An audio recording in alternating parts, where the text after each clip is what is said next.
नमस्कार स्टूडेंट्स।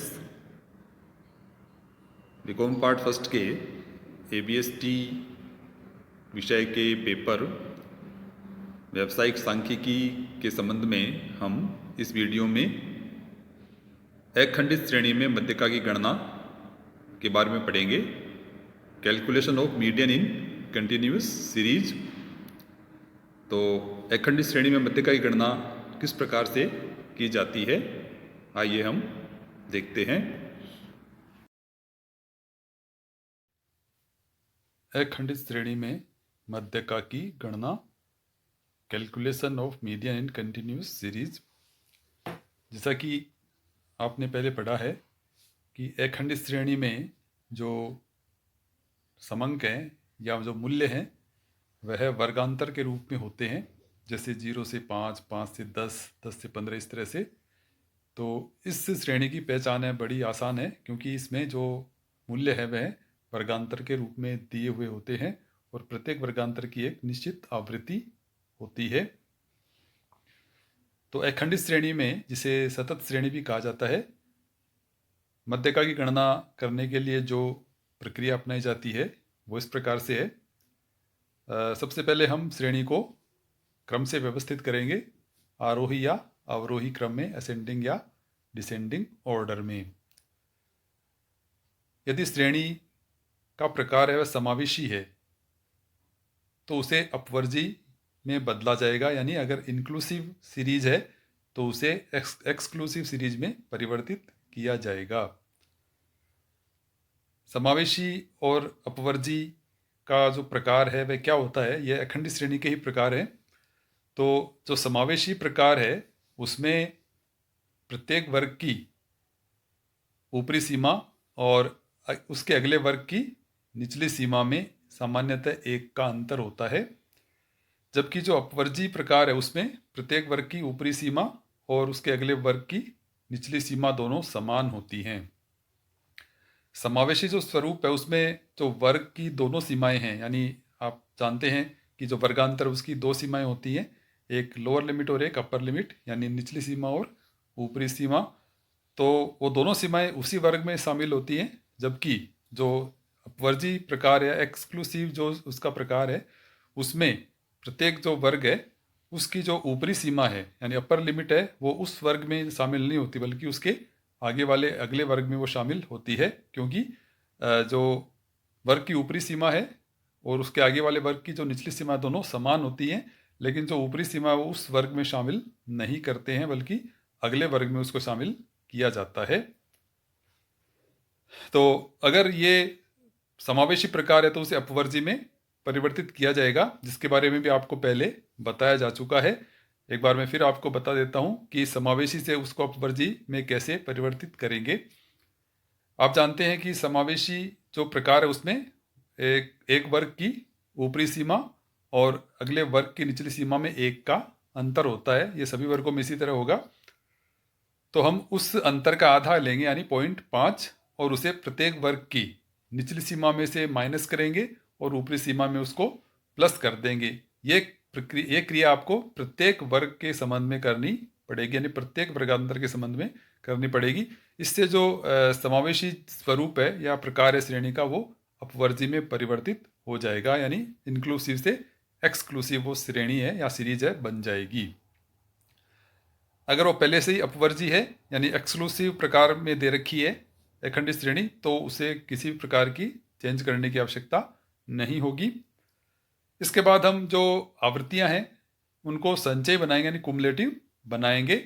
जो आपने खंडित श्रेणी में देखा है उसी तरह से आवृत्तियों को संचयी यानी कुमुलेटिव बनाया जाएगा।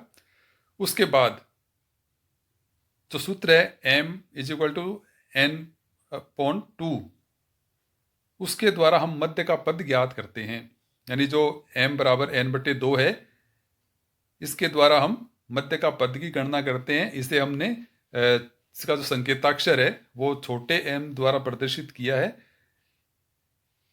जो मध्य का पद है वो ज्ञात करेंगे तो n/2 से, यानी जो टोटल फ्रीक्वेंसी है, n का मतलब यहाँ पे टोटल फ्रीक्वेंसी है, उसमें 2 का भाग देंगे, उससे मध्य का पद ज्ञात होगा। इस मध्य का पद को संचय आवृत्ति में देखा जाएगा। जिस संचयी आवृत्ति में ये प्रथम बार सम्मिलित होगा उसके सामने वाला या संबंधित जो वर्गांतर है वह मध्य का वर्ग होगा। यानी जो यहाँ पे स्मॉल m के द्वारा जो मध्य का पद ज्ञात करते हैं वह क्या बताता है, वह हमें बताता है मध्य का है वह किस वर्गांतर में शामिल है। तो जो m इक्वल टू n/2 है, इससे हम क्या ज्ञात करेंगे, इसका उपयोग है मध्य का जो वर्गांतर है वो ज्ञात करने के लिए इसका उपयोग है वह किया जाता है। मध्य का वर्ग का निर्धारण करने के बाद में हम निम्न सूत्र की सहायता से मध्य का की गणना करेंगे। सूत्र है वह इस प्रकार से है, यदि समंक श्रेणी आरोही क्रम में है यानी असेंडिंग ऑर्डर में है तो फॉर्मूला इस प्रकार से होगा m is equal to L1 plus I/F into m-c। और यदि जो श्रेणी है वह अवरोही क्रम में है यानी डिसेंडिंग ऑर्डर में है तो फॉर्मूला इस प्रकार से होगा m is equal to L2 minus I/F into m-c। तो आरोही और अवरोही क्रम में केवल इतना ही डिफरेंस है कि जो L1 है उसकी जगह L2 हो जाएगा और प्लस की जगह माइनस हो जाएगा। बाकी जो फॉर्मूले के एलिमेंट हैं उनका मतलब है वो वही रहेगा जो आरोही क्रम में है, यानी आरोही और अवरोही क्रम में बाकी जो एलिमेंट है उनका जो मतलब है वो समान ही रहेगा। तो यहाँ पर जो L1 है वह होगा मध्य का वर्ग की निचली सीमा यानी lower limit of median group. I का मतलब है मध्य का वर्ग का वर्ग विस्तार यानी जो क्लास इंटरवल है यानी जो मध्य का वर्ग है उसकी दोनों सीमाओं का जो डिफरेंस है वह यहाँ पर I होगा यानी वर्ग विस्तार। F का मतलब है मध्य का जो वर्ग है उसकी आवृत्ति यानी फ्रीक्वेंसी। और M का मतलब जो मध्य का पद का क्रमांक हम ज्ञात करते हैं, M का जो छोटा m है जिससे हम मध्य का वर्ग का निर्धारण करते हैं यानी n/2 के द्वारा, वो यहाँ पर M का मतलब होगा। और C का मतलब है मध्य का वर्ग से ठीक पहले वाले वर्ग की संचयी आवृत्ति। और जो अवरोही क्रम है तो उसमें जो L2 है तो L2 का मतलब है मध्य का वर्ग की ऊपरी सीमा यानी upper limit of median group. तो इस प्रकार से ये मध्य का ज्ञात करने के फॉर्मूले हैं। अब हम इसे एक उदाहरण द्वारा समझते हैं कि मध्य का है वो किस प्रकार से अखंड श्रेणी में ज्ञात किया जाता है। जो इलस्ट्रेशन है वो इस प्रकार से है, निम्नलिखित आंकड़ों से मध्य का ज्ञात कीजिए। जो आंकड़े हैं वो वेजेज है, रुपीज़ में दे रखा है, वो है 10 से 20, 20 से 30, 30 से 40, 40 से 50, 50 से 60 और 60 से 70। यानी जो मूल्य दे रखे हैं यानी वेजेज दे रखे हैं ये वर्गांतर के रूप में है। तो इसका मतलब ये जो श्रेणी है ये अखंडित श्रेणी है। इनकी जो आवृत्तियाँ हैं वो इस प्रकार से हैं, 10 से 20 की आवृत्ति है 10, इसके बाद 20 से 30 की 25, फिर 30 से 40 की 86, 40 से 50 की 45, 50 से 60 वाले वर्ग की आवृत्ति 18 और 60 से 70 वाले वर्ग की आवृत्ति है 12। तो ये जो अखंडित श्रेणी है इसका जो प्रकार है वह अपवर्जी है, क्योंकि इसमें एक वर्ग की ऊपरी सीमा और अगले वर्ग की निचली सीमा दोनों समान हैं। तो इस प्रकार से ये अपवर्जी श्रेणी है, तो यहाँ पर इसको चेंज करने की आवश्यकता नहीं है। अब देखिए सॉल्यूशन किस प्रकार से होगा। सबसे पहले हमने इसको क्रम से रख दिया है, वेजेज यानी 10 से 20, 20 से 30, 30 से 40, 40 से 50, 50 से 60 और 60 से 70 के वर्ग हमने लिख दिए हैं और इनके सामने इनकी आवृत्तियाँ रख दी गई हैं 10, 25, 86, 45, 18 और 12। अब हम इसके बाद में जो आवृत्तियाँ हैं उनको संचयी बनाएंगे यानी कुमुलेटिव फ्रीक्वेंसी बनाएंगे। तो देखिए सबसे पहले हम 10 से 20 वाले वर्ग की आवृत्ति है वो तो 10 ही रखेंगे, उसके बाद में 10 में हम अगले वर्ग की आवृत्ति 25 जोड़ देंगे तो 20 से 30 की जो संचयी आवृत्ति है वो 35 हो जाएगी। इसके बाद 35 में 86 जोड़ देंगे तो 121 आ जाएंगे, फिर 121 में 45 जोड़ेंगे तो 166 आ जाएंगे, 166 में 18 जोड़ेंगे तो 184 आएंगे और 184 में 12 जोड़ेंगे तो 196 आएंगे, यानी 196 से यहाँ पर टोटल आवृत्तियाँ होंगी यानी कुल आवृत्तियों का योग है वो 196 होगा। मैंने पहले भी बताया था आपको कि जो अंतिम संचयी आवृत्ति है वो कुल आवृत्तियों का योग ही बताती है। इसके बाद में हम जो स्मॉल m है उसके द्वारा मध्य का पद की का जो क्रमांक है उसकी गणना करेंगे।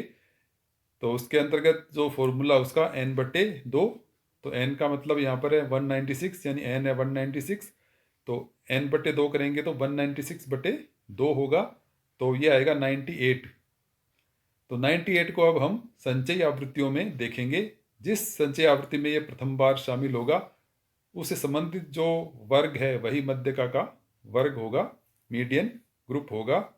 तो देखिए 98 है वो किस संचयी आवृत्ति में शामिल होंगे, तो ये देखिए सबसे पहले 10 है, उसके बाद 35 है, 35 के बाद जो संचयी आवृत्ति आती है वो 121 है, तो 98 है वो 121 में शामिल होगा। तो 121 से संबंधित, यानी 121 जो संचयी आवृत्ति है उससे संबंधित जो वर्ग है, जो ग्रुप है, वो मध्यका का वर्ग होगा, मीडियन ग्रुप होगा, वह है 30 से 40।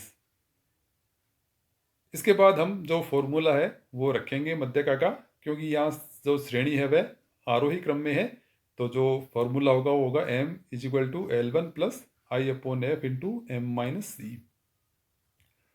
अब यहाँ पे जो L1 है तो मध्यका का वर्ग है वो 30 से 40 है, तो L1 है 30, यानी मध्य का वर्ग की निचली सीमा है वो 30 है, प्लस फिर I है, I का मतलब क्लास इंटरवल, वर्ग विस्तार, मध्य का वर्ग की दोनों सीमाओं का जो अंतर है वह लेंगे, तो मध्य का वर्ग की जो सीमाएं हैं 30 और 40, तो दोनों का अंतर है वह 10 है। इसके बाद जो F है मध्य का वर्ग की आवृत्ति, तो 30 से 40 वाले वर्ग की जो आवृत्ति है, वास्तविक आवृत्ति है वो 86 है, 86 वो रखेंगे। और इसके बाद स्मॉल m का मूल्य यहाँ पर 98 है, 98 है, और -c यानी मध्यका का वर्ग उससे पहले वाले वर्ग की संचयी आवृत्ति। तो मध्यका का जो वर्ग है 30 से 40, उससे पहले वाला वर्ग है 20 से 30, उसकी संचयी आवृत्ति है 35, तो 98 - 35 रखेंगे। इसके बाद जब हम इसको हल करेंगे तो हल करने के बाद में, यानी इसको इसकी गणन क्रिया करेंगे, तो उसके बाद में जो मूल्य प्राप्त होगा हमें वो होगा 37.32, यानी जो मध्यका का मूल्य है वो 37.32 आएगा। तो इस प्रकार से आपने देखा कि जो अखंडित श्रेणी है उसमें मध्यका की गणना किस प्रकार से की जाती है।